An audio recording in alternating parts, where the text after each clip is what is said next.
ನಮ್ಮ ಪೂರ್ವಜರು ಯಾವುದನ್ನೇ ಮಾಡಲಿ ಅದರ ಹಿಂದೆ ಒಂದು ಗಟ್ಟಿಯಾದ ವೈಜ್ಞಾನಿಕ ಕಾರಣವಿರ್ತಾ ಇತ್ತು. ನಾವು ಇಂದು ಯಾವುದನ್ನ ಆಧುನಿಕ ಫ್ಯಾಷನ್ ಅಥವಾ ಅಡ್ವಾನ್ಸ್ಡ್ ಡಿಸೈನ್ ಎಂದು ಕರೆಯುತ್ತಾ ಇದ್ದೇವೋ ಅವುಗಳ ಮೂಲ ಬೇರುಗಳು ಸಾವಿರಾರು ವರ್ಷಗಳ ಹಿಂದೆಯೇ ನಮ್ಮ ಭಾರತೀಯ ಮಣ್ಣಿನಲ್ಲಿ ಹೂತು ಹೋಗಿವೆ. ಅಂತಹ ಒಂದು ವಿಸ್ಮಯಕಾರಿ ವಿಷಯವೆಂದರೆ ಲಂಗೋಟಿ ಅಥವಾ ಕೌಪಿನ. ಇಂದು ನಾವು ಬಳಸುವ ಆಧುನಿಕ ವಿಶೇಪ್ ಕಾಚಾದ ಅಸಲಿ ಜನಕ ಈ ನಮ್ಮ ದೇಶಿ ಲಂಗೋಟಿ ಎಂದರೆ ನಿಮಗೆ ಆಶ್ಚರ್ಯವಾಗಬಹುದು. ಆದರೆ ಇದು ಕೇವಲ ಬಟ್ಟೆಯ ತುಣುಕಲ್ಲ, ಇದೊಂದು ಅದ್ಭುತ ಎಂಜಿನಿಯರಿಂಗ್.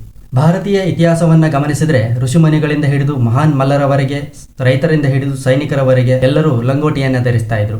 ಸರಳವಾದ ಒಂದು ಬಟ್ಟೆಯ ಪಟ್ಟಿಯನ್ನು ಸೊಂಟಕ್ಕೆ ಸುತ್ತಿಕೊಂಡು ಕಾಲುಗಳ ಮಧ್ಯದಿಂದ ಎಳೆದುಕೊಟ್ಟುವ ಈ ವಿನ್ಯಾಸವು ನೋಡಲು ಸರಳವೆಂದುಕೊಂಡರೂ ಇದರ ಹಿಂದೆ ಅಡಗಿರುವ ಅಂಗರಚನಾ ಶಾಸ್ತ್ರ ಮಾತ್ರ ಅಪ್ರತಿಮವಾದದ್ದು.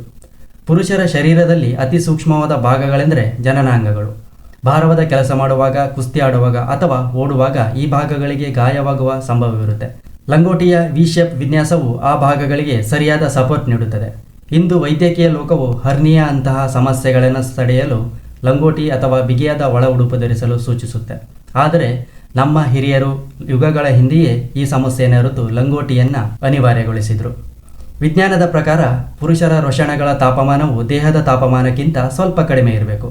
ಲಂಗೋಟಿಯು ಅತಿ ಕಡಿಮೆ ಬಟ್ಟೆಯನ್ನು ಬಳಸಿ ತಯಾರಾಗಿರುವುದರಿಂದ ಗಾಳಿ ಆಡಲು ಅವಕಾಶ ನೀಡುತ್ತೆ ಮತ್ತು ಹೆಚ್ಚಿನ ಬೆವರಿನಿಂದ ಉಂಟಾಗುವ ಸೋಂಕನ್ನು ತಡೆಯುತ್ತೆ. ನೀವು ಗಮನಿಸಿರಬಹುದು, ಅಥ್ಲೀಟ್ಗಳು ಅಥವಾ ಕ್ರೀಡಾಪಟುಗಳು ಧರಿಸಿರುವ ಉಡುಪುಗಳು ಕಾಲಿನ ಭಾಗದಲ್ಲಿ ವಿ ಕಟ್ ಹೊಂದಿರುತ್ತೆ. ಯಾಕಂದರೆ ತೊಡೆಯ ಭಾಗದಲ್ಲಿ ಬಟ್ಟೆ ಹೆಚ್ಚಿದ್ದಷ್ಟು ಓಡಲು ಅಥವಾ ಕಾಲುಗಳನ್ನು ಚಾಚಲು ಅಡ್ಡಿಯಾಗುತ್ತೆ. ಲಂಗೋಟಿಯ ವಿನ್ಯಾಸವು ಕಾಲಿನ ಸ್ನಾಯುಗಳಿಗೆ ಪೂರ್ಣ ಸ್ವಾತಂತ್ರ್ಯ ನೀಡುತ್ತೆ. ಇದೇ ಕಾರಣಕ್ಕೆ ಕುಸ್ತಿಪಟುಗಳು ಅಖಾಡದಲ್ಲಿ ಲಂಗೋಟಿ ಧರಿಸಿ ಅಷ್ಟೊಂದು ಚುರುಕಾಗಿ ಕಾರ್ಯನಿರ್ವಹಿಸಲು ಸಾಧ್ಯವಾಗುತ್ತೆ. ಕಾಲ ಬದಲಾದಂತೆ ಲಂಗೋಟಿ ಕಟ್ಟುವ ಕ್ರಮ ಕಷ್ಟವೆನಿಸತೊಡಗಿತ್ತು. ಆದರೆ ಅದರ ವಿನ್ಯಾಸದ ಲಾಭಗಳನ್ನು ಕೈಬಿಡಲು ಜಗತ್ತಿಗೆ ಮನಸ್ಸಿರಲಿಲ್ಲ. ಇದರ ಸುಧಾರಿತ ರೂಪವೇ ಇಂದಿನ ಆಧುನಿಕ ವಿಶೇಪ್ ಕಾಚಾ. 20ನೇ ಶತಮಾನದ ಆರಂಭದಲ್ಲಿ ಪಾಶ್ಚಾತ್ಯ ಕಂಪನಿಗಳು ಲಂಗೋಟಿಯ ವಿನ್ಯಾಸವನ್ನೇ ಆಧರಿಸಿ ಬ್ರಿಫ್ಸ್ಗಳನ್ನು ಮಾರುಕಟ್ಟೆಗೆ ತಂದವು.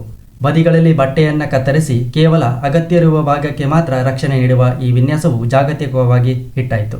ಇಂದು ನಾವು ಪ್ರಸಿದ್ಧ ಬ್ರ್ಯಾಂಡ್ಗಳ ಶೋರೂಮ್ಗಳಲ್ಲಿ ಸಾವಿರಾರು ರೂಪಾಯಿ ಕೊಟ್ಟು ಖರೀದಿಸುವ ವಿನ್ಯಾಸವು ವಾಸ್ತವವಾಗಿ ನಮ್ಮ ಹಳ್ಳಿಯ ಹಿರಿಯರು ಸಾವಿರಾರು ವರ್ಷಗಳಿಂದ ಬಳಸುತ್ತಿದ್ದ ಲಂಗೋಟಿ ಕಾಪಿ ಮಾತ್ರ.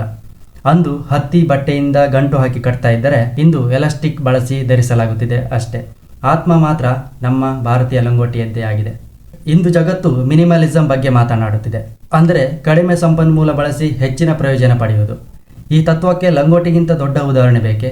ಕೇವಲ 1 ಮೀಟರ್ ಬಟ್ಟೆಯಲ್ಲಿ ಇಡೀ ದೇಹಕ್ಕೆ ರಕ್ಷಣೆ ಮತ್ತು ಆತ್ಮವಿಶ್ವಾಸ ನೀಡುವಂತಹ ಶಕ್ತಿ ಲಂಗೋಟಿಗಿಂತ ಬೇರೊಂದಕ್ಕಿಲ್ಲ. ಪಾಶ್ಚಾತ್ಯರು ಇದನ್ನು ಮಾಡರ್ನ್ ಡಿಸೈನ್ ಎಂದು ಕರೆದರೆ ನಾವು ಇದನ್ನು ಧರ್ಮ ಮತ್ತು ಸಂಪ್ರದಾಯದ ಭಾಗವಾಗಿ ನೋಡಿದ್ದೆವು. ನಮ್ಮ ಹಿರಿಯರು ಕಂಡುಕೊಂಡಿದ್ದ ಯೋಗ, ಆಯುರ್ವೇದದಂತೆ ಈ ಲಂಗೋಟಿ ವಿಜ್ಞಾನವು ಕೂಡ ಜಗತ್ತಿಗೆ ಭಾರತ ನೀಡಿದ ಕೊಡುಗೆ. ಯೋಗಾಸನ ಮಾಡುವಾಗ ಅಥವಾ ಶರೀರ ದಂಡನೆ ಮಾಡುವಾಗ ಲಂಗೋಟಿಯಂಥ ಉಡುಪು ಧರಿಸುವುದರಿಂದ ಏಕಾಗ್ರತೆ ಹೆಚ್ಚುತ್ತೆ ಮತ್ತು ಶರೀರದ ಶಕ್ತಿ ವಿನಾಕಾರಣ ಪೋಲಾಗುವುದಿಲ್ಲ ಎಂಬುದು ಆಧ್ಯಾತ್ಮಿಕ ಸತ್ಯವೂ ಹೌದು. ಒಟ್ಟಾರೆಯಾಗಿ ಹೇಳುವುದಾದರೆ ಲಂಗೋಟಿ ಎಂಬುದು ಕೇವಲ ಬಡವನ ಉಡುಪಲ್ಲ ಅಥವಾ ಹಳೆಯ ಕಾಲದ ಪದ್ಧತಿಯಂತೂ ಅಲ್ಲ. ಅದು ಸುಧಾರಿತ ವಿಜ್ಞಾನದ ಸಂಕೇತ. ಇಂದು ನಾವು ಧರಿಸುವ ಆಧುನಿಕ ಅಂಡರ್ವೇರ್ಗಳ ಪ್ರತಿಯೊಂದು ಎಳೆಯೂ ನಮ್ಮ ಹಿರಿಯರ ಬುದ್ಧಿವಂತಿಕೆಯನ್ನು ಜಗತ್ತಿಗೆ ಸಾರುತ್ತಿದೆ. ನಾವು ಪಾಶ್ಚಾತ್ಯರನ್ನು ಅನುಕರಿಸುತ್ತಿದ್ದೇವೆ ಎಂದುಕೊಂಡರೆ ಅದು ತಪ್ಪು.